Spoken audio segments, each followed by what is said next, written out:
Bendiga. Y bueno, estamos estudiando, haciendo un estudio temático últimamente, el anterior domingo y este domingo, con respecto a lo que son las ofrendas.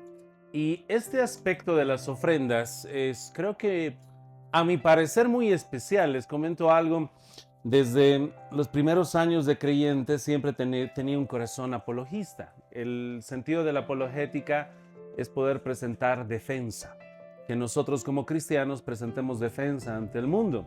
Al principio de la historia de la iglesia, cuando hablamos acerca de los primeros cristianos, había acusaciones falsas a los cristianos. A los cristianos de la iglesia primitiva que se reunían en catacumbas, había una de las acusaciones que era de que estos cristianos se reunían en secreto para cometer canibalismo. Ahora, tú te preguntarás, ¿por qué nos acusaban de canibalismo? Resulta que ellos decían, no sabemos qué hacen los cristianos ahí, solo dice que se reúnen para comer la carne de alguien y beber la sangre de alguien. Así que ahí se levantaban los apologistas y explicaban un momento. Estamos hablando de la cena del Señor y no es de que estamos cometiendo canibalismo, estamos hablando de los elementos del pan y de la copa o el vino. ¿Está bien? Así que habían apologistas, así que en los primeros años de cristianos siempre había ese corazón mío. Así que cuando yo veo ahora el tema de las ofrendas, lo veo con un corazón muy apologista porque hay muchas críticas que se hacen a las iglesias y de buena manera y bien que lo hacen.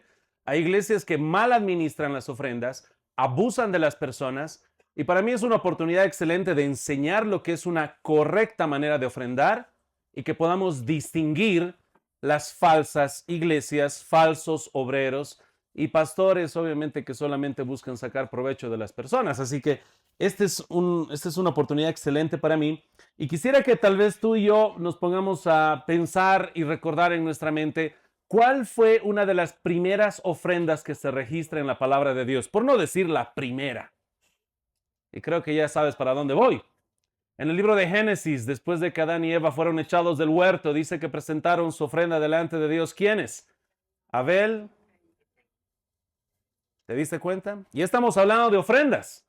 Y ahora vamos a ver, por el corazón de la persona que estaba ofrendando, que era Caín, tú puedes reconocer quién era hijo del maligno, la simiente de la serpiente, un hijo del diablo, alguien que no era creyente, alguien que se le advirtió y decidió asesinar a su hermano. Y ves la ofrenda que fue agradable delante de los ojos de Dios, la ofrenda de Abel. Y ahí ya vas viendo que no era tanto la esencia de qué era lo que se estaba entregando, ya sea que haya ofrecido un sacrificio con sangre y el otro una oblación o un fruto de la tierra, porque en Levítico tú vas a ver que también hay oblaciones, hay fruto de la tierra que se puede ofrecer, pero en Hebreo se nos dice de manera clara por qué se rechazó la ofrenda de Caín. ¿Y sabes por qué fue? Específicamente, por la fe ofreció Abel más excelente sacrificio que el de Caín, porque el de Abel era con fe y el de Caín era religiosidad. Y eso es algo muy importante, ya que a través de las ofrendas nosotros podemos ver lo que no se puede ver. Y eso es lo que vamos a ver el día de hoy, hermanos. Quisiera que vayan conmigo al libro de Segunda de Corintios. Estamos viendo en contexto. Generosamente también segará. Así se llama el título del mensaje. En contexto, porque estamos estudiando los pasajes más usados y abusados de la palabra de Dios, pero en su contexto.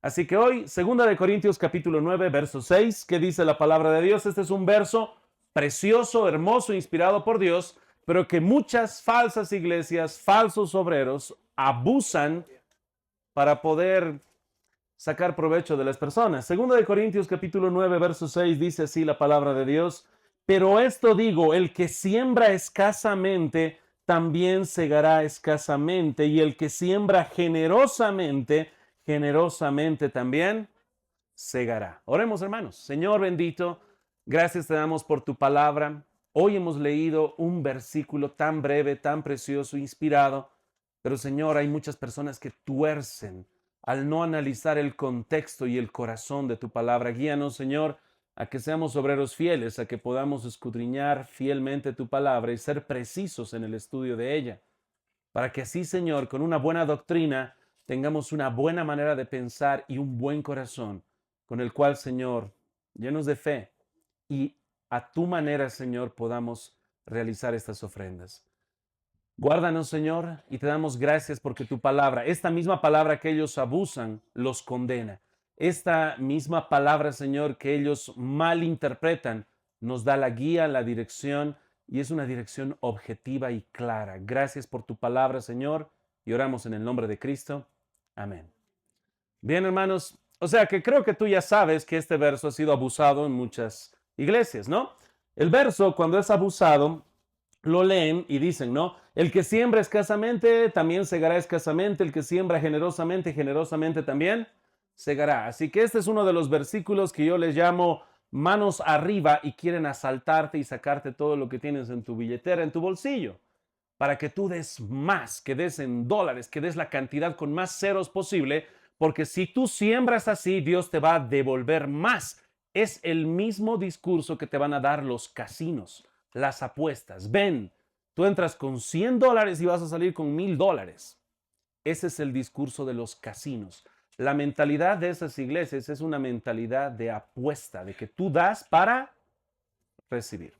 Así que yo quiero que el día de hoy, hermanos, nosotros analicemos este texto en su contexto. ¿Qué está queriendo decir?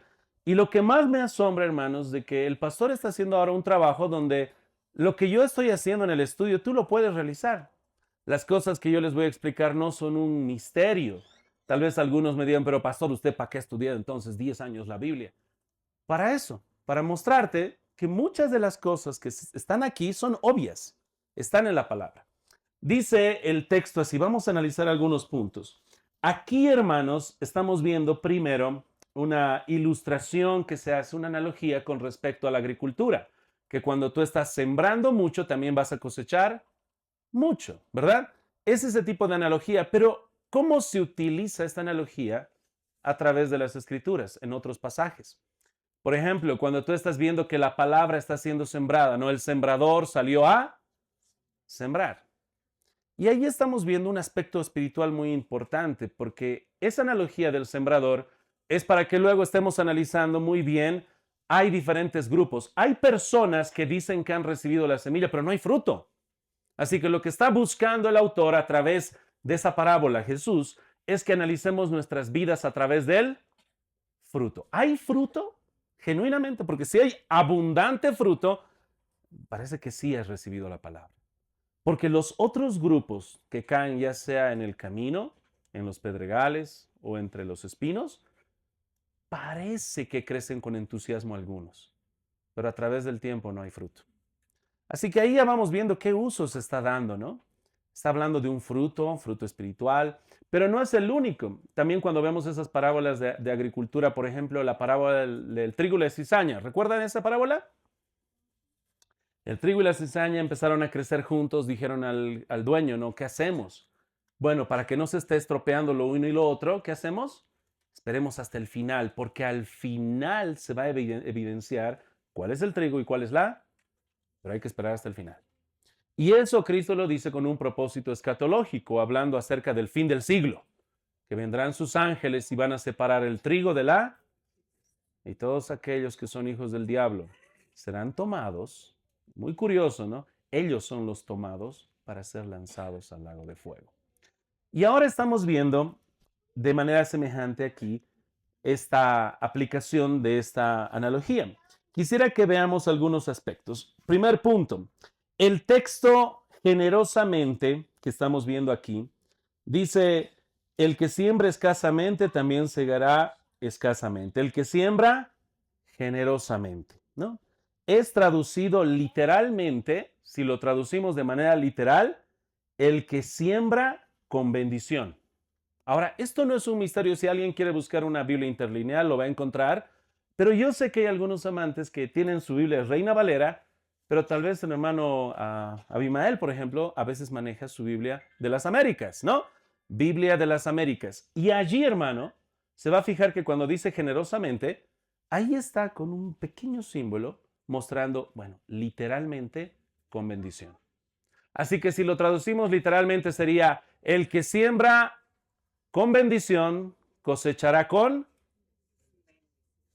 Hmm. De tal manera que, ¿qué significa ahora el que siembra con bendición?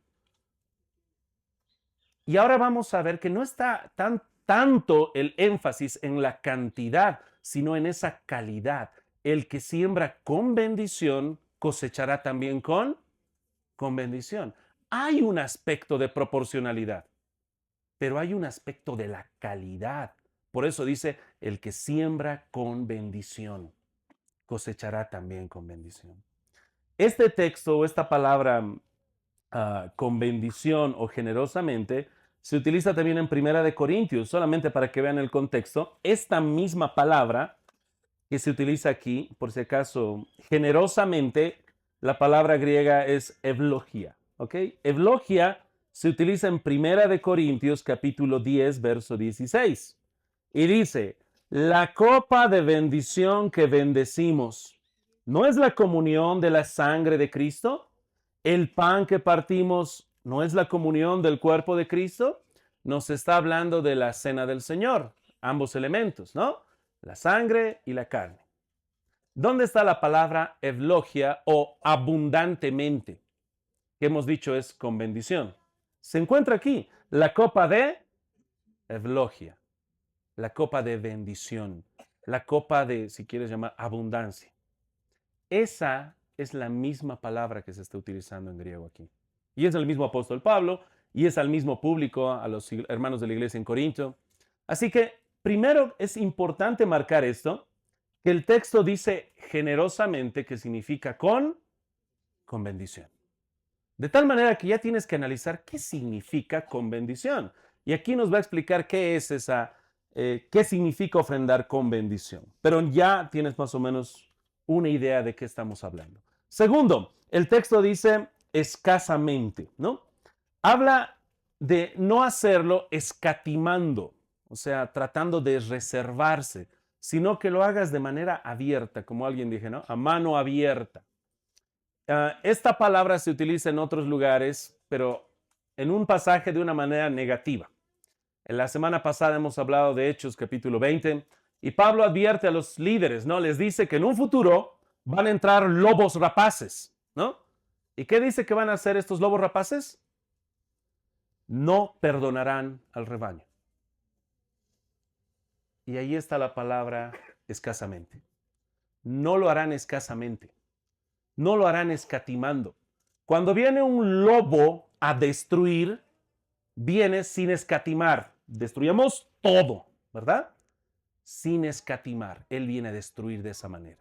Así que esta palabra escatimar se usa de manera negativa en ese sentido.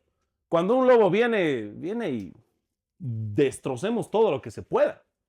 Hace unos años atrás yo recuerdo que mi papá estaba un poco enojado porque todos salimos de la casa, él dejó a sus patos y yo tenía un perro pastor alemán. ¿Sabes qué hizo el perro pastor alemán? Entró y no escatimó. No quiero asustarlos, pero sí hubo personas que estaban un poquito traumadas porque era sangre por todo lado, muerte por todo lado, pedazos de cuerpo de los patos por todo lado. Y eso hizo el pastor sin escatimar, a mano abierta o a hocico abierto, si quieres decirlo. Sin escatimar. Se usa de manera negativa en Hechos capítulo 20.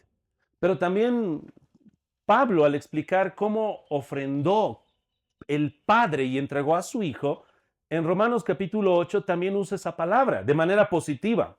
Dice, esa misma palabra que se utiliza para escasamente, que estamos viendo aquí, se utiliza en el verso 32 en Romanos 8. Dice, el que no escatimó ni a su propio Hijo, sino que lo entregó por todos nosotros. No escatimó ni a su propio Hijo. Así que ahora tiene otro sentido, ¿no? Este pasaje. No lo hagas escasamente, o sea, escatimando, buscando reservarte. No, entrega todo lo que puedas de tu corazón, sin escatimar, sin reservar. Que lo hagas con ese corazón. ¿Cómo? Abundantemente, que significa con bendición. Ahora, aquí voy a hacer una pequeña pausa porque estamos viendo brevemente un poco lo que es el texto. Mucho importa nuestro corazón. Solamente que a veces tenemos que saber analizarlo y que el Señor nos guíe y clamar, Señor, examina mi corazón, como decía el salmista. Pero uno dice, bueno, podemos ir al Salmo 139 y ver esa alabanza del rey David que decía, no, examíname. Pero uno se pregunta, pero el Señor lo sabe todo, ¿verdad? Él lo sabe todo. Cuando pedimos que Él nos examine es para que nos muestre lo que tenemos. Hay cosas que nosotros no reconocemos en nuestro corazón que debemos aprender a reconocer. Así que lo que vamos a analizar es la calidad de la ofrenda por el corazón del que está ofrendando. Así que tu trabajo es juzgar el corazón del que ofrenda. Pero antes de pensar en el vecino, tienes que verte a ti. El primer público. ¿Cómo está tu corazón al ofrendar? Y eso es lo que queremos analizar. Dice no escasamente, ¿no? Con bendición. Hace unos años atrás, solo te doy una ilustración para que podamos analizar eso. Un hermano, X, Y o Z, me preguntó, pastor, cuando ofrendamos proporcionalmente en la iglesia, sea un diezmo, 10, 20%, 15%, 18%, 30%, ese porcentaje que nos marca la Biblia que tenemos que dar, esa proporcionalidad de ofrenda para el sustento de la iglesia y demás, ¿se da de todos mis ingresos brutos o de mis ingresos netos? Esa fue la gran pregunta, ¿no? ¿El bruto o el neto? Y te cuento algo, te soy muy honesto. Mi énfasis trató de ser como me enseñaron a mí, como un pastor me enseñó. Este pastor lo enseñó así y lo dijo como, prácticamente no importa. ¿Cómo que no importa? Lo que importa es tu corazón. Y él enseñaba, cuando vas a sacar un préstamo, ¿qué sueldo le dices que tienes? Yo gano 10,000 bolivianos para que me den un préstamo. Cuando tienes que ofrendar, ¿cuánto ganas? Ah, no, pues si le resto todo, apenas llego a 4,000 porque el resto se paga en otras cosas. Cuando es en un banco para recibir tú, tu salario se vuelve inmenso. Cuando es para dar, tu salario se vuelve chiquitito. Eso es lo que tienes que fijarte. ¿Cómo está tu corazón? Puede ser del bruto, del neto, pero el punto es tu corazón. Que puedas dar sin reservar, sin escatimar, que puedas estar velando por dar generosamente. Así que ahora pasamos al contexto. Estamos viendo brevemente este texto, pero quisiera que veamos el contexto porque el contexto es lo que va a echar mucha luz para que nadie te esté engañando y nadie te esté estafando. Primero, quisiera que veamos el contexto que tenemos. Muestra que estas ofrendas de manera primaria eran recaudadas para otras iglesias. Eso es el contexto. No me preguntes a mí. Eso es lo que está pasando aquí. Si ustedes van a un capítulo previo, en el capítulo 8, verso número 1 y 2, dice así: asimismo, hermanos, os hacemos saber la gracia de Dios que se ha dado a las iglesias de Macedonia, que en grande prueba de tribulación, la abundancia de su gozo y su profunda pobreza abundaron en riquezas de su generosidad. Eso está en el capítulo número 8, en los primeros versículos. Iglesias ofrendando para otras iglesias. No era tanta retención. El contexto primario era ese. ¿Se puede utilizar este texto para ofrendas dentro de la iglesia? Claro que sí, como segunda aplicación. La primaria era para otras. Así como cuando les leemos, ¿no? El amor es sufrido, el amor es benigno, todo lo soporta, todo lo cree, ¿verdad? ¿Se utiliza para matrimonios? Claro que sí.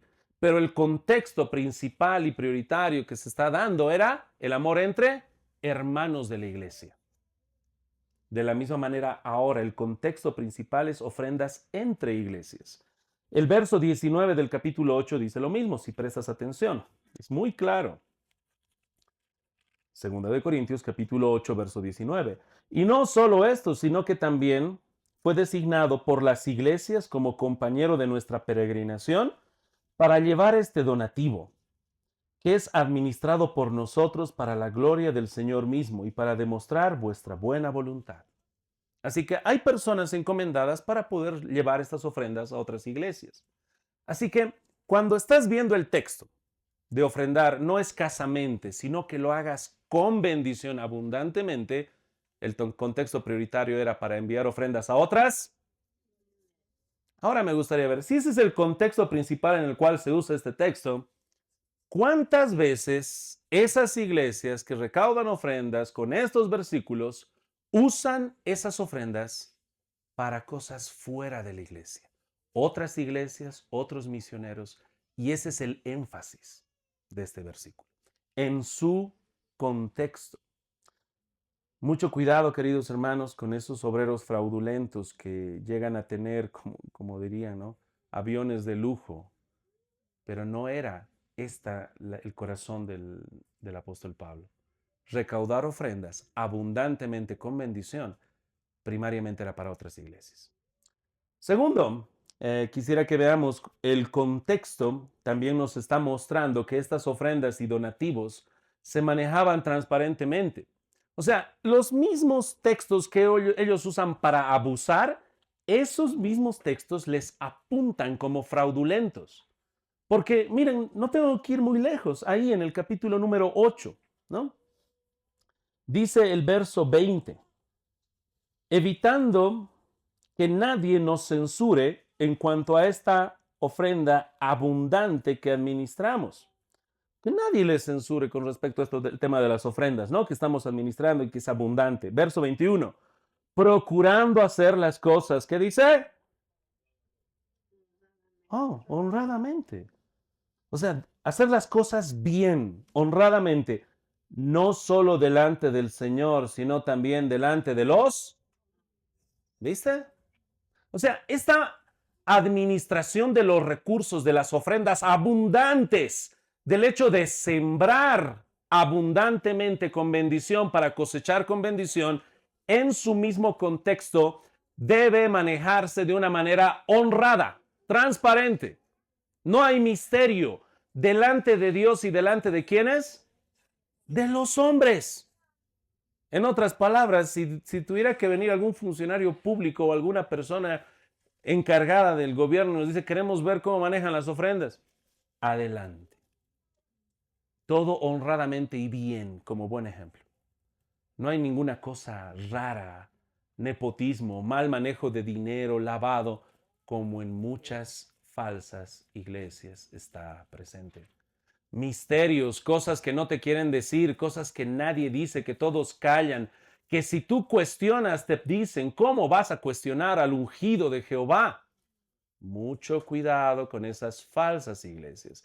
Es por eso que es hermoso hablar del tema de las ofrendas, porque a través de eso reconoces quién es hijo de Caín, que ofrenda, que habla de ofrendas, pero no es hijo de Dios. Mucho cuidado. Así que el verso es muy claro, no hay donde perderse. Dice, procurando hacer las cosas honradamente, no solamente delante del Señor, sino también delante de los. Y en el contexto está hablando que envía encargados, personas responsables para recoger las ofrendas, administrar las ofrendas, llevar las ofrendas. Hay un encargado de otra iglesia, hay un encargado de la misma iglesia local. Todo esto se está manejando transparentemente. No hay misterio, no hay engaño. Es así, hermanos, como se deben manejar estas ofrendas. Tanto así que podría decirte con mucho cariño y con mucho amor, si algún día vas a otra iglesia, fuera de que tienes que ver la buena doctrina, ¿no? Que tengan una declaración de fe sana, pregunta cómo manejan las ofrendas. Si en el momento que mencionas, ¿se puede saber cómo manejan las ofrendas? Se ponen nerviosos, incómodos, medio que es secreto, no se dicen. Pregunta, averigua. El manejo del dinero puede revelar muchas cosas. Tengan mucho cuidado. Así que el contexto también está mostrando que estas ofrendas y donativos se manejaban transparentemente.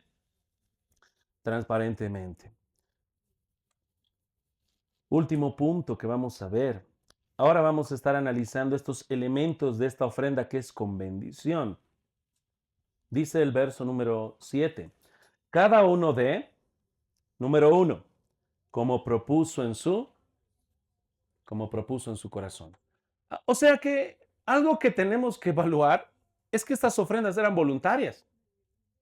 Estas ofrendas que se estaban dando para otras iglesias eran totalmente voluntarias. Se decía, hermanos, vamos a ofrendar a tal iglesia, hay estas necesidades, traigan sus ofrendas. Ahora, voluntario es lo contrario a obligatorio. Ahora hay muchos que te van a decir es voluntario, pero a través del método que lo hacen, te puede apuntar otras cosas. No quiero poner demasiadas ilustraciones, pero recuerdo cuando el pastor Ángel era todavía un pastor bien jovencito. Ponte 26 años de pastor y había algunos hermanos que les costaba someterse. Yo todavía recuerdo un hermano con mucho amor. Por si acaso estos hermanos, incluso las ovejitas medio rebeldes, yo las amo. Pero recuerdo cuando le decía, querido hermano, con testigos, esta decisión bíblicamente le corresponde al pastor, tengo que tomarla. Y él me miraba y le estaba costando ver cómo este pastor jovencito podía tomar esa decisión. Y él decía, sí, yo sé que la Biblia dice eso. Ya, entonces, ¿se va a someter? No. Pero la Biblia dice que puedo yo tomar esa decisión. Sí, yo entiendo. Puede decidir, pero no decida eso. Y era una lucha. Y, y yo lo amo mucho. Y yo lo quiero. Pero yo podía entender ese doble discurso.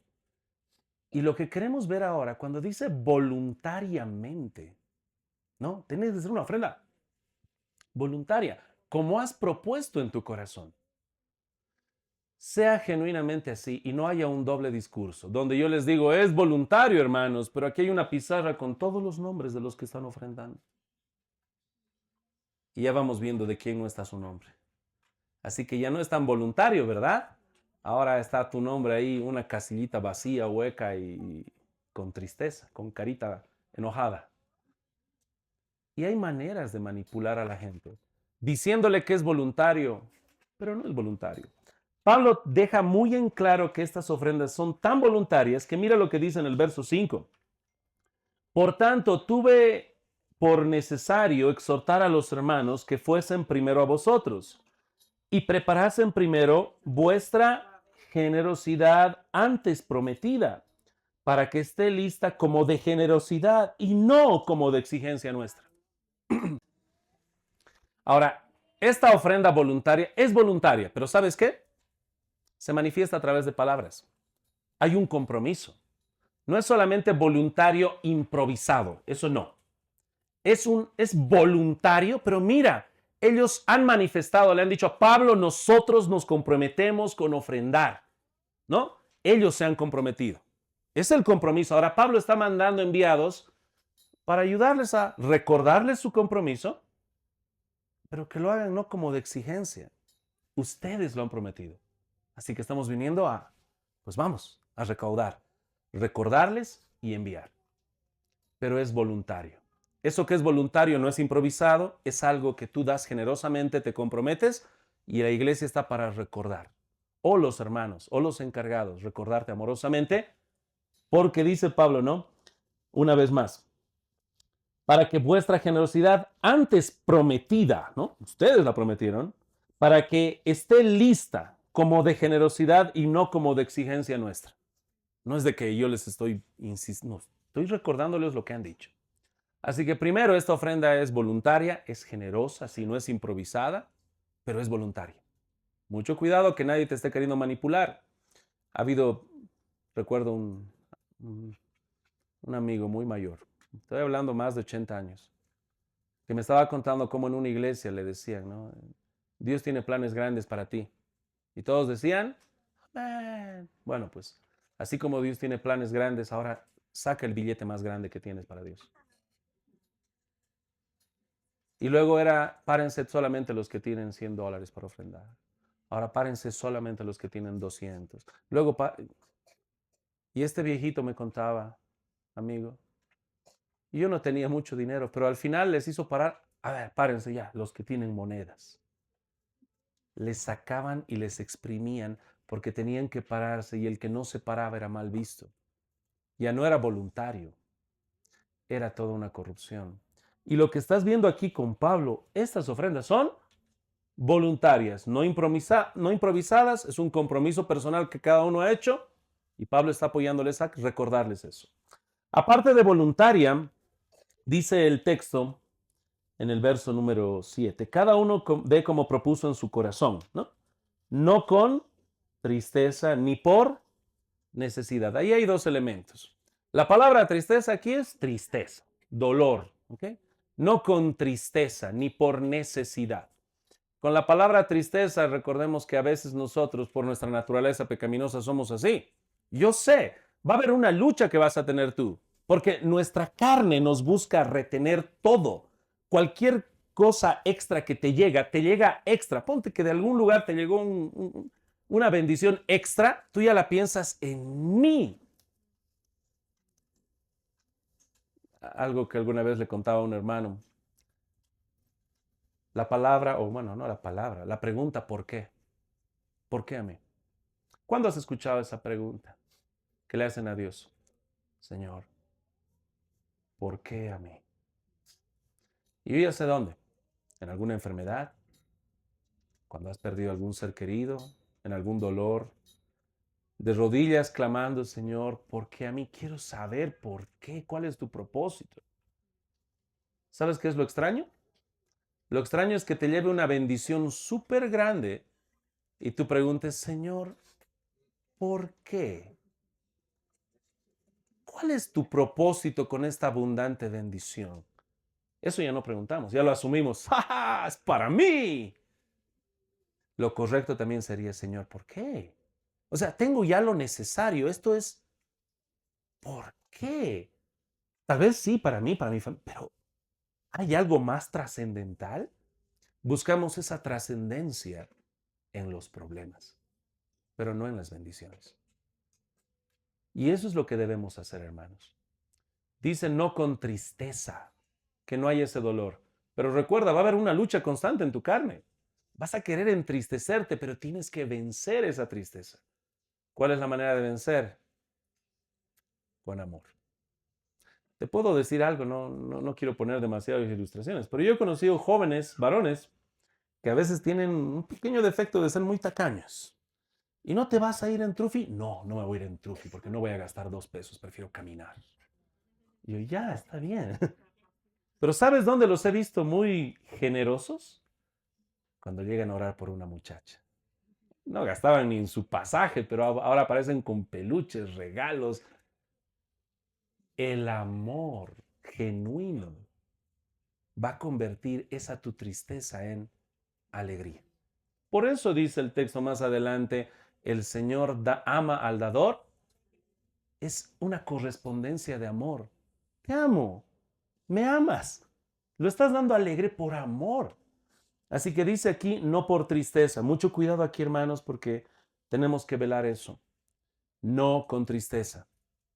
Y yo sé que para un corazón perverso este versículo puede ser hasta herramienta. Decir, bueno, ya que dice no con tristeza, pues hoy día no voy a ofrendar nada porque hoy estoy triste, ¿no?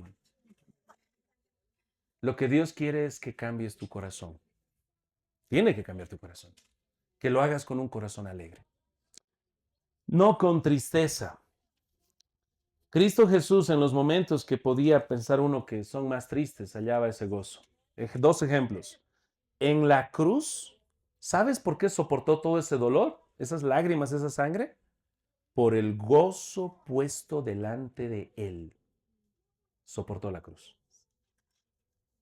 Estaba mirando toda la alegría, el gozo, la celebración, lo que iba a lograr.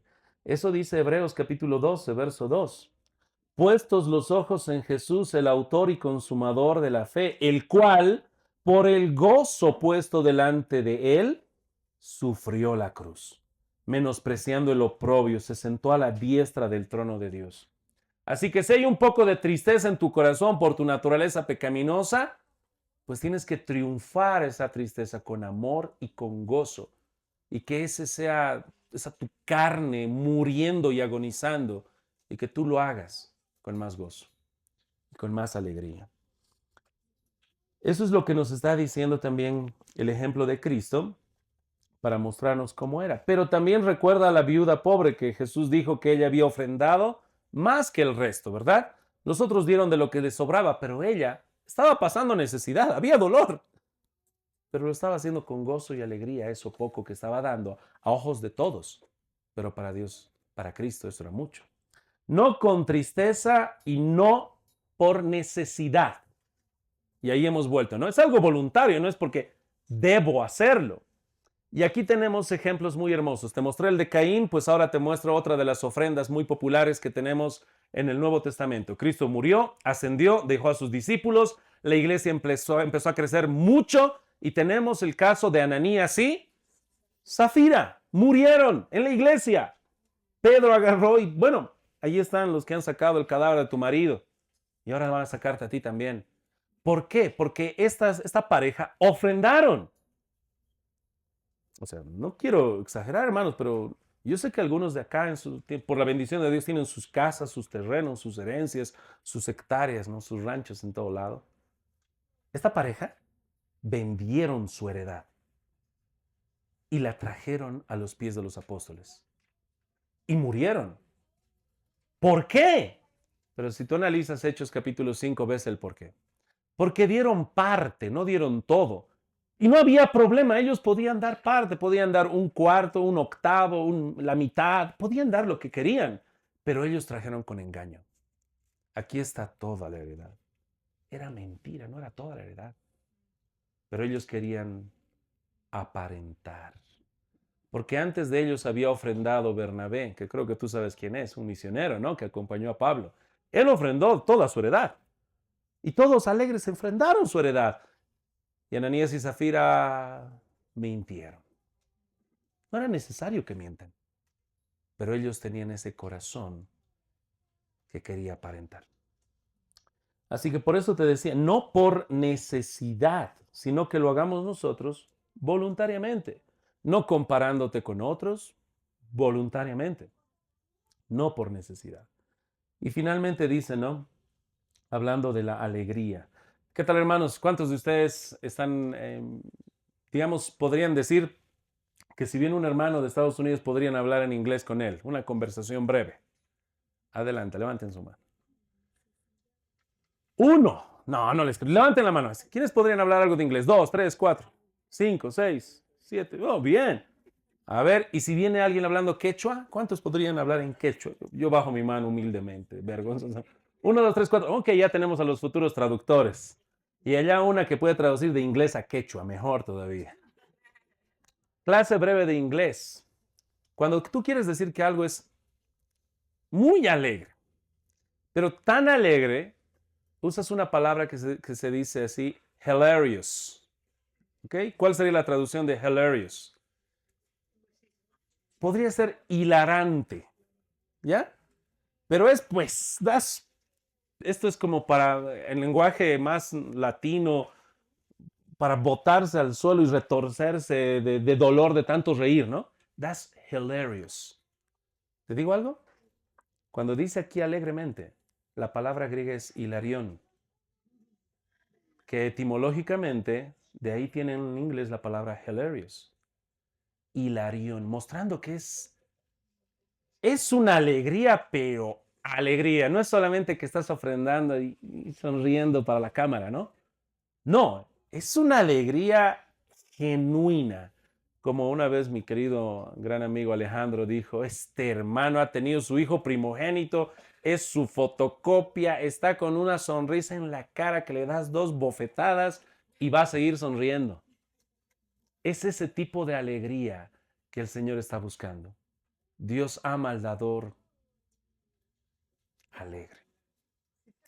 Y ese es el contexto, hermanos, que estamos viendo. Pero cuando se quiere abusar de este texto, se está queriendo hacer énfasis en algo que el texto no está haciendo énfasis. El texto te va a hablar, hermano, de que hay una bendición al tú dar con mucha alegría y bendición. ¿Entiendes? Hay. Y es de doble naturaleza. Cuando dice el texto, ¿no? Si vemos, el que siembra escasamente, escasamente también segará. El que siembra generosamente, ¿no? Con bendición, generosamente también. Sí estamos hablando, hermanos, de ambos puntos. Estamos hablando de una bendición material, pero también de una bendición espiritual. Ambas. Tiene ese aspecto de que si tú estás ofrendando con bendición, vas a recibir en lo material, también en lo espiritual. Es por eso que se abusa. Es genuinamente Dios que vas a darte cuenta, a los que más están ofrendando, Dios los bendice más. No te quiero llenar de muchos ejemplos, pero sí, eso es de manera natural. Tú los ves ofrendando mucho, pero tú dices, ¿y por qué ofrendan tanto? ¿De dónde tienen? Pues Dios es el que los bendice porque los usa como canal de distribución. Si tú te das cuenta, cuando Pablo entró y fue encarcelado en Filipos, cuando entró, no había varones, había pura mujeres y fue y les predicó. Pero ahí se estableció una iglesia. Y una de las primeras mujeres que estaban ahí, ¿quién fue? Una mujer llamada Lidia, que era vendedora y comerciante ¿de qué? De púrpura. O sea, era una comerciante. Púrpura era un material muy caro. Ya les dije una vez, mucho más caro que el oro. Dios les provee porque sabe que son canales de distribución. El Instituto Bíblico, uno de los primeros versos que me guiaron a memorizar, y yo te animo a que puedas estar yendo ahora brevemente, es el libro de Proverbios, capítulo 11. Esta es una máxima, por si acaso, no es una promesa garantizada, esto es lo que regularmente sucede en leyes de la vida. Y dice en Proverbios capítulo 11, verso 24, hay quienes reparten y les es añadido más. ¿Viste? Ellos reparten y Dios les da más. Hay quienes retienen más de lo que es justo, pero vienen a pobreza. ¿Te das cuenta cómo esta máxima ya está chocando y va totalmente en contra de lo que el mundo te enseña? El mundo te va a enseñar que si tú retienes te harás rico y si tú repartes te harás pobre. ¿Y qué es lo que dice ahora esta máxima? Hay quienes reparten y les es añadido más. Dios trabaja así, porque el que está ofrendando con este buen corazón, con bendición, está imitando el ejemplo de Cristo. Cómo Cristo fue entregado como un don. El Padre, con todo gozo, con toda alegría, sin reservarse nada, da al Hijo para hacer ofrenda y sacrificio. Lo mejor, sin reservarse nada. Y cuando viene Cristo, en otros pasajes en Juan me encanta que dice, no, pero ahora que voy a estar triste, para esto he venido. Hay un propósito. Y Cristo dice, no, nadie me quita la vida, sino yo mismo la doy. Tengo poder para darla y tengo poder de nuevo para volverla a tomar. Cuando estamos ofrendando, hermanos, esa ofrenda está siendo también un pequeño cuadro de lo que es Cristo. Desde el Antiguo Testamento hasta ahora, por eso se habla de bendición. El que da con bendición. Y el paralelo directamente en 1 Corintios era la copa de bendición, la copa del nuevo pacto. Y es por eso, hermanos, que es muy importante que podamos analizar el texto y que va más allá de solamente la ley del casino. Tú das y te van a dar 10 veces más. Dios te va a dar abundantemente, hermano, en muchos sentidos, en lo espiritual, en lo material. Pero recuerda, estas verdades pueden ser abusadas. Toda verdad puede llegar a ser abusada. En el tema de la historia de la iglesia, cuando hemos definido a través del tiempo, viendo en la palabra de Dios la doctrina de la Trinidad, ¿no? Un solo ser en el cual están existiendo ahí tres personas o tres subsistencias, ¿no? Un solo ser, tres subsistencias. Ha habido grupos que han dicho, sí, claro, son tres, pero se van al extremo de decir que son tres dioses. Y ya se alejaron de la sana doctrina. Y hay otros que se enfocan en la unidad y dicen, no, es solo un Dios. Y llegan a un modalismo donde dicen es solamente un Dios que se disfraza del Padre, que se disfraza del Hijo y se disfraza del Espíritu Santo como si fueran roles. Y caen en otra mala doctrina. Y nosotros creemos que hay solamente un Dios. Uno. Pero hay tres personas dentro de ese único Dios. El Padre, el Hijo y el Espíritu. Hay extremos que te llevan al error. Y te vuelvo a decir, en este texto, claro que sí, nos llama a Dios a ofrendar con bendición. y nos habla de la calidad de la bendición alegre, voluntariamente, generosamente, sin retener. Y así también vamos a cosechar. En lo material, también en lo espiritual. Pero no tenemos que abusar esta verdad, que puede ser muy fácilmente abusada. ¿Cómo la reconoces? Como te he estado mencionando. Si hay iglesias que empiezan a pedirte de manera obligatoria, ¿no? Controles, manipulaciones, no están siguiendo la Biblia.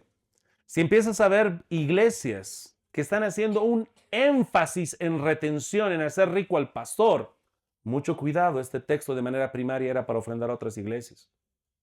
Si estas iglesias manejan en secreto el tema de las finanzas, mucho más cuidado, porque el mismo texto nos estaba diciendo que esto se tiene que hacer honradamente delante del Señor y delante de los, al decir delante de los hombres, no dice delante de los hermanos, dice delante de la sociedad prácticamente.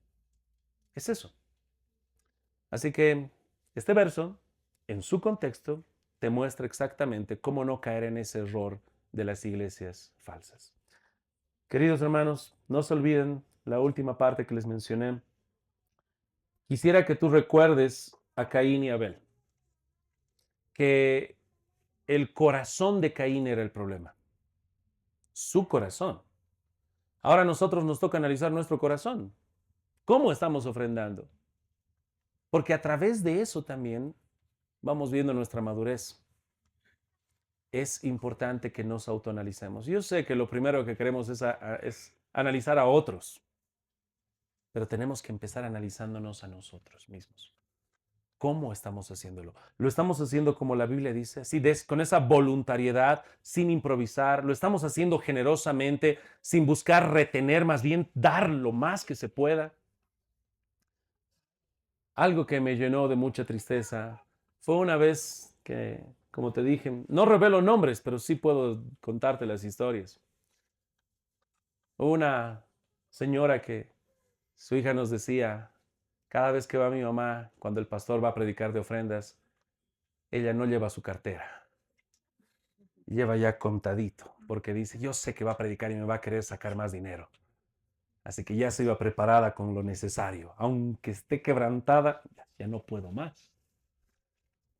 Mucho cuidado con eso. Que los niños son niños, los niños hablan esas cosas.